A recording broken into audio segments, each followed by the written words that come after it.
Hello and welcome everybody. This is going to be just a whatever comes out reading. I do have some ideas of the direction that we might be going. I just saw Daughter of the Phoenix a moment ago talking about extreme Shakti rising energy, transformational energies in our lives.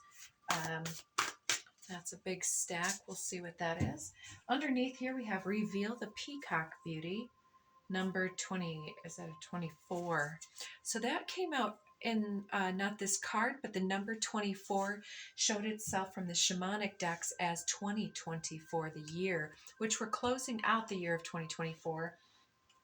It's been a crazy year, but Reveal the Peacock Beauty has to do with kind of like the rough cut gemstone, something like this. It's kind of shimmery and everything, but it's got all these rough edges, and then polishing that so that, let me use two others. So this one, it kind of is rough like this. These are different types of gems, but then taking that and tumbling it until it's nice and smooth.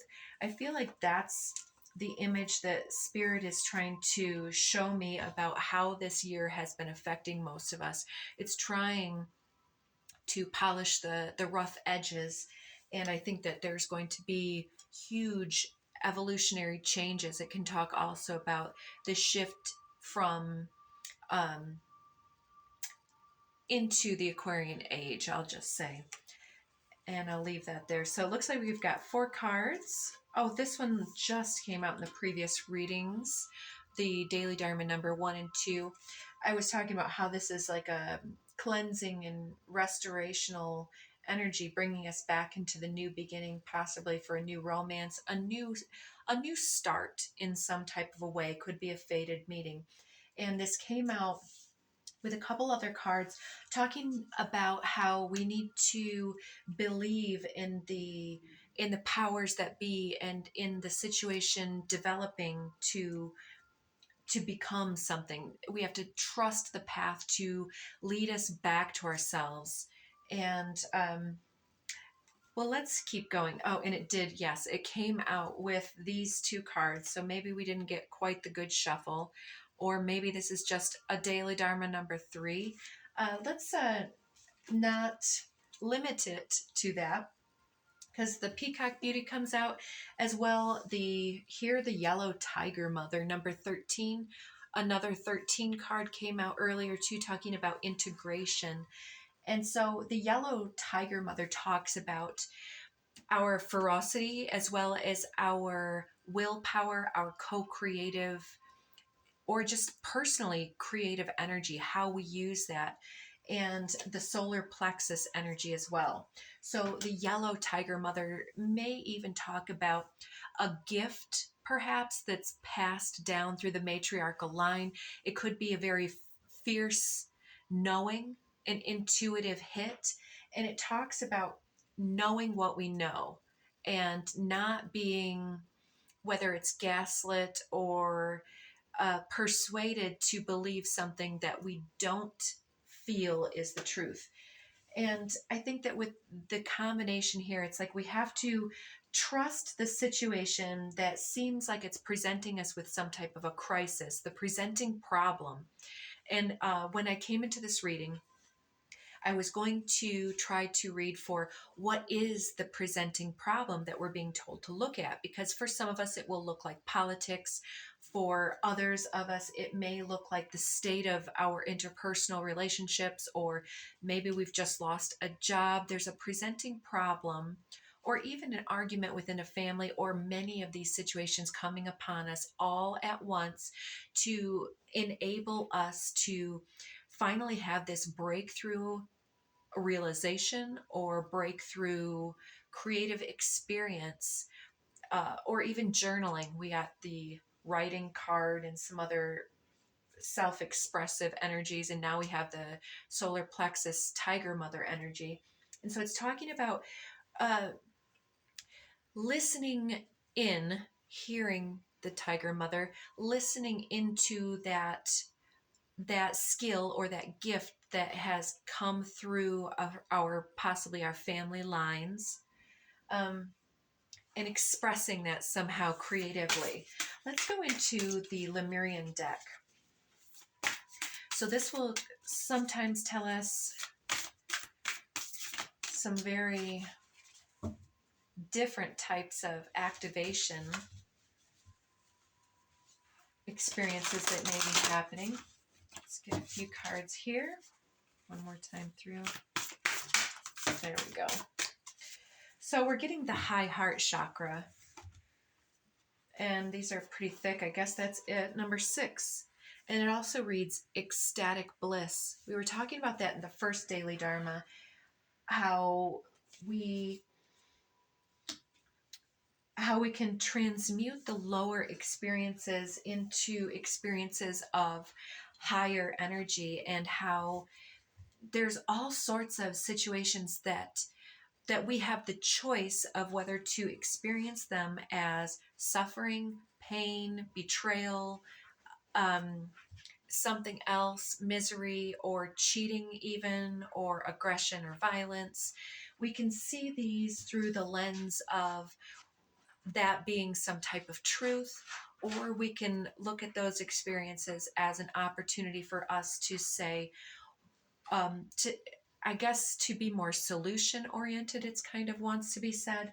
And so maybe there's no solution to the uglinesses that we perceive in the world, but we don't need to reflect the ugliness. And that may be one solution that we can embrace and say, in seeing all of this, I choose to not support people that believe in oppression. I'm not going to, I could go in 100 directions, but let's keep going.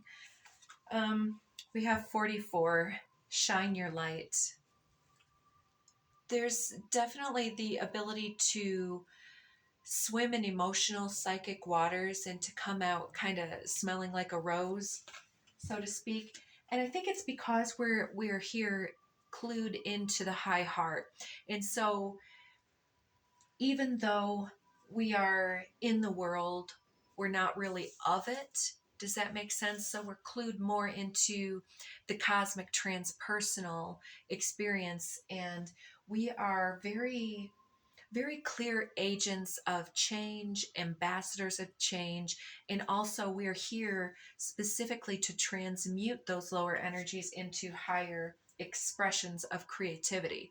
So it may be something that you're creating some type of sacred space for, like meditation, or to guide or lead or assist people.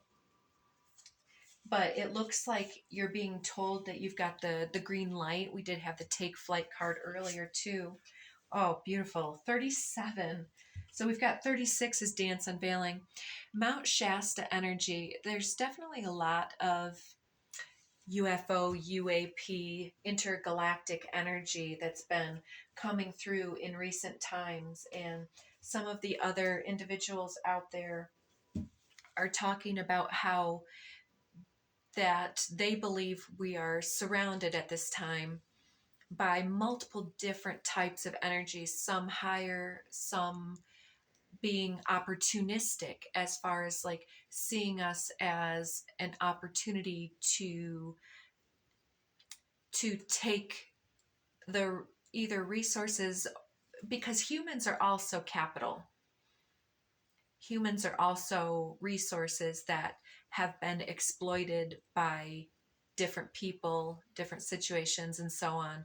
And so there are endless opportunities for us to be used, exploited, but also to lead others back to their heart space, back to the high heart space, which is beyond this realm, into the implications of, yeah, you might just want to hole up and stay in bed all day, every day, because you're at that state of not seeing the endless opportunities that surround you.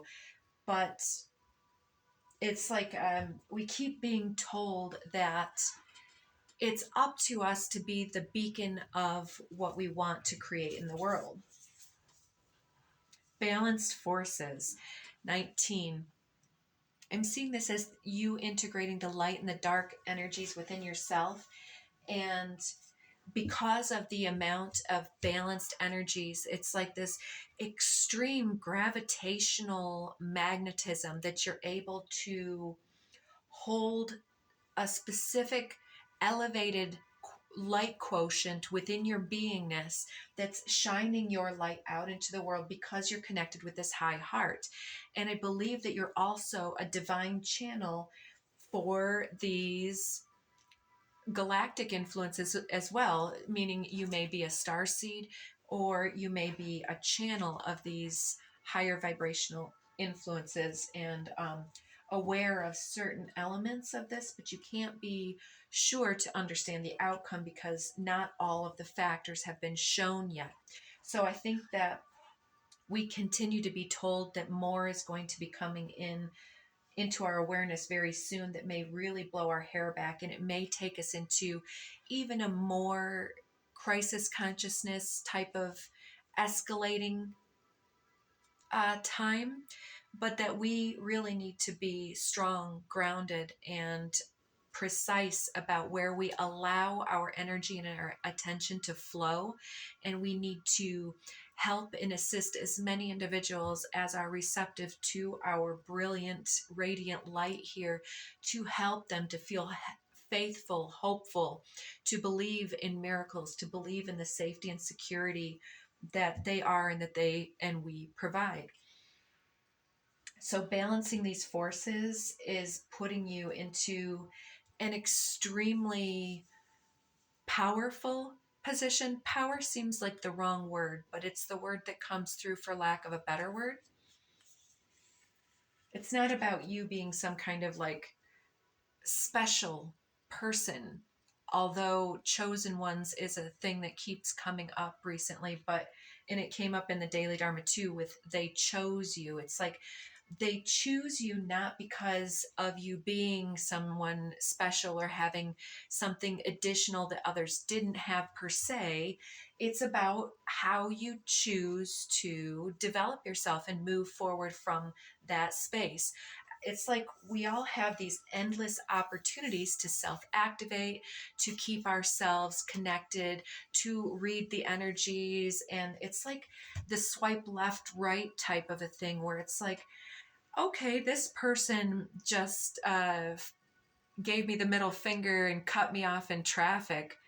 Uh, I have the opportunity to then like be aggressive and maybe I want to ride their tail and maybe I want to zoom up and shake my fist at them and cut them off.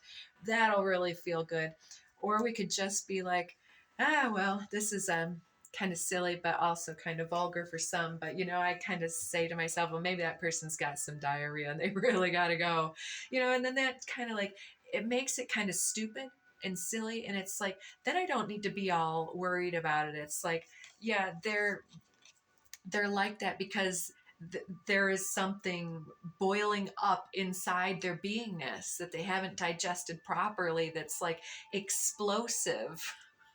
So gross, is it not? But that's the way it comes through. It's like anger and aggression and lower vibrational influences are like we could just like the word vomit that we could just tell everybody all of our judgments against them, or we could give them some positive judgments as far as like, I believe in you, or, all we need to do, those famous last words. But, if we could just band together and raise our voices in prayer, in love, in kindness, then we get a little bit closer to the critical mass of really encapsulating the earth in a sacred matrix of light. Um, it's like weaving a basket of light around the world with all of the highest intentions that we can have and that we can hold. So we have stepping through number 47. That's beautiful. I see this as, there's so many hummingbirds in this deck. I just love it. I see the Merkaba energy being awakened in her heart chakra here and her ability to flow with the possibly hermetic principles here, but she's like an energy worker, not just one thing or another, but somebody who's so connected to multiple avenues and expressions of their personal authentic magic and mojo. It's like being the person that can really move energies. And sometimes at the early stages of that, some people don't know that they're doing it. And so others of us, maybe it's for us to kind of normalize people following their intuition. I love doing that when somebody's like, "Oh, that's so silly. I always get a good spot at the grocery store." It's like, oh, maybe it's because you put that intention out there, and then you just, is it luck? Or did you create that with the power of your belief that that was going to happen?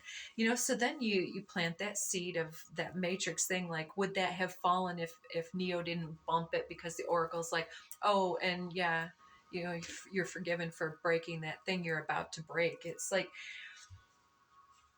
wakening people up to their magic then gives them the authority to play with that magic in higher ways. Like, if you can manifest a spot at the parking garage like that, then just imagine what you could manifest for yourself with your next job promotion or whatever else you might want to suggest. Solar plexus chakra, this for sure is coming in with that yellow tiger mother.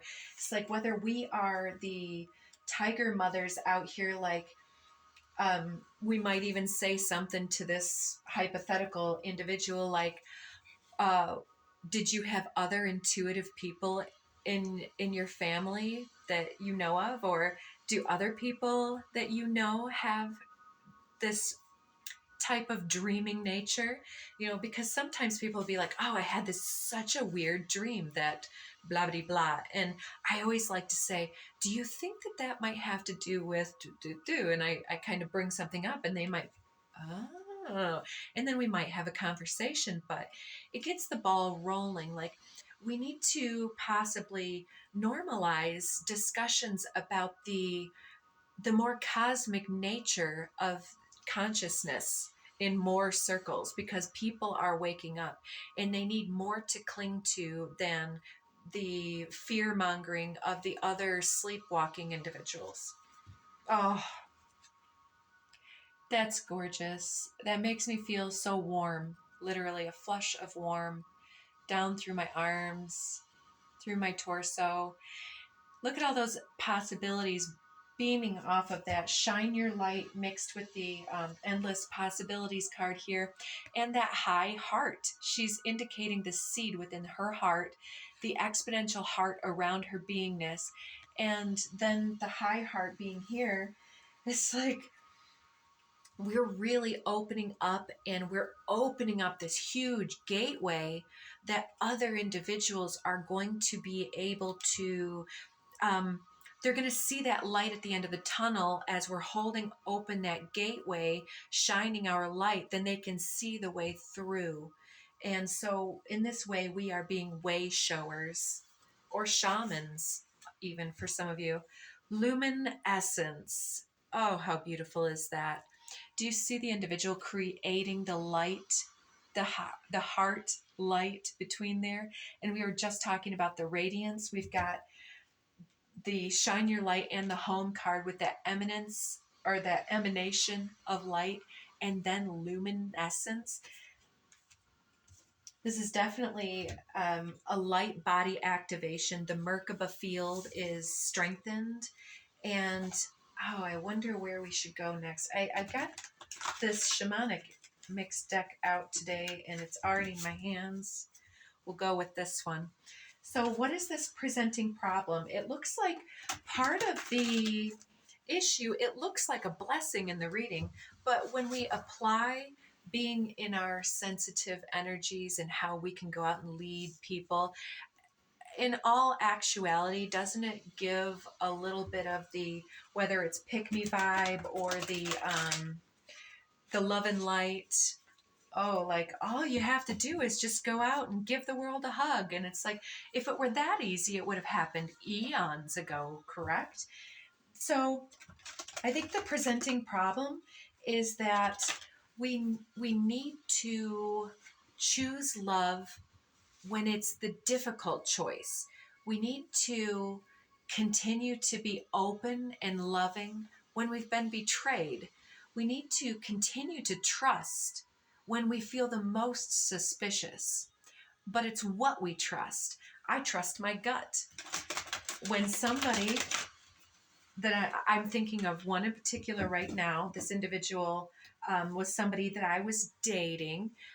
This individual, throughout the time that we did share, told many lies, whether it was a white lie or a bigger lie, whether it was done to save their own ass or, you know, not wanting to explain something or not wanting to ask permission as if there was a need to ask permission. There were all of these weird things going on. And to me, it's like, why can't you just spit it out? You know, I can be indirect, but at the end of the day, I think that white lies, it's going to show myself. I think white lies should be reserved for like when you get pulled over speeding. No, I had no idea I was going 5 over. Oh my goodness. You know, not between partners. I mean, with the exception of like, does this make me look fat? It's like, you know what? That type of belief is much different. And so it's not about the yes or no answer. You know, it's about the unasked question, perhaps. And that's the difference between the white lie and actually getting to the base of something, to where I don't know how to explain this in words. So hopefully Spirit can help me with some cards that will help explain this. But it's about giving somebody the answer to the question they're afraid to ask, instead of the answer to the question that they're asking that is like a, you can't win. You know, you can't win a trick question. So let's see, what does the deck say? Oh, this one also came up in the previous reading, the Horseman Herald of Change. There's something very different coming forward. Will-o'-the-wisp, treasures hidden in the shadows. It's all about following the breadcrumb trail in our intuitive hits, step by step, not knowing the outcome. And here we have stranger curiosity. So there may be a chance meeting, or it may be, I often talk about how it could be like the stranger at the store. It's like you both grab for the butter and it's not a romantic connection or anybody that you care to see again, but they're like, you know, you have this thing, and then it might be like, oh my goodness, you know, those pants are so adorable. And they're like, in their heart, you didn't know that you were giving them the answer to the question they were afraid to ask. And so all of a sudden they're like, wow, thank you so much for saying that. I felt borderline about wearing them out of the house. I felt really sensitive. I thought I looked, or I thought they were too much. And you can be like, oh my gosh, no, those are so crazy, amazing, right? And in that way, we can be the accidental hero that helps plant a seed of self-belief or something else, validation or approval in the lives of another. There are people, this is troubling to say, but you know, people that become marginalized based on their physicality as well. We can talk about people that would be seen as plain or unattractive or out of fashion with their body structure or something. These are things that people really truly struggle with, or obvious poverty. You know, there are many people that we can practice in the world, whether we meet eyes with them or simply just send them love or prayer or just a smile or a nod, or sometimes when I pass by somebody, I use my opportunity to use my voice as, oh, excuse me, thank you, you know, and then It's the tone. I don't need to say anything. My high heart is in my vibrational essence when I move beyond you. And it holds the resonance of the soul song, the soul harmonics. And we can never possibly understand the value that we are bringing to these individuals that we cross paths with. And it's not for us to know in some instances. The crow. It's another 13. Interesting. So the crow. The crow is the herald of the liminal space between life and death. I'm hearing fear and dreaming. That doesn't make sense to me, but whatever. And then we've got the Earth Keeper, number 18. Last one, the Wall, 56, obstacles. And there's that keyhole in there too. It's like we hold the sacred keys when we have connected our solar plexus of our choice point and our authority and our divine creative, our co-creative nature that says, I don't need to understand what the situation is asking. All I need to do is follow the impulse and the gravity of my heart space. And so it's connecting and then acting. And so we're talking very, very much about the choices that we make. I split the deck to Sweat Lodge. I'm seeing Kokopelli. Is that how you say that? The fertility god? Fertility was in the first one, as was Lower World. That's interesting. It's like we're sweating out the lower world, sweating it out. So there's some type of a way, I don't know if you need to be in public or if you need to go into a group situation or something in the coming hours or days, but we may be coming across somebody that we may not understand the impact that we're having, but they're seeing something quite intense about us.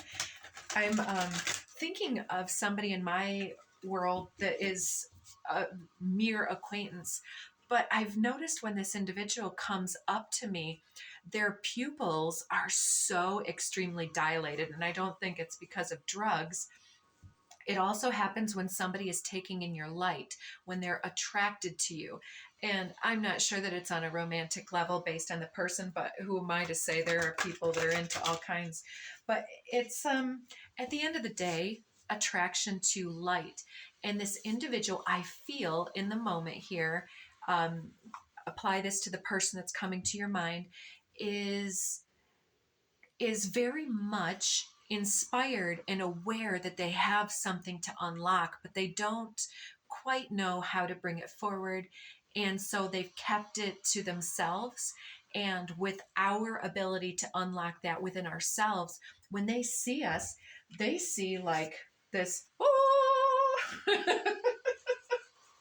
I don't mean to be silly, but it's kind of the way you're hitting them is like you come in and maybe you've got your head high, maybe you just give off this aura of power and fearlessness and ferocity and intuition.